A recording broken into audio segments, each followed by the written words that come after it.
This is a moment long in coming, and a moment that the entire Jamaica can be proud of. As a nation, we have been talking about a national ID from as long ago as in the 70s. Several cabinet submissions, pieces of legislation were drafted, but we have never found the wherewithal to actually engage in and complete the process.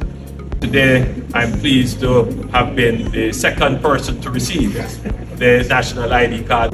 I'm encouraging all Jamaicans to participate in this very important chapter in our nation's history, where every Jamaican can have a secured national ID.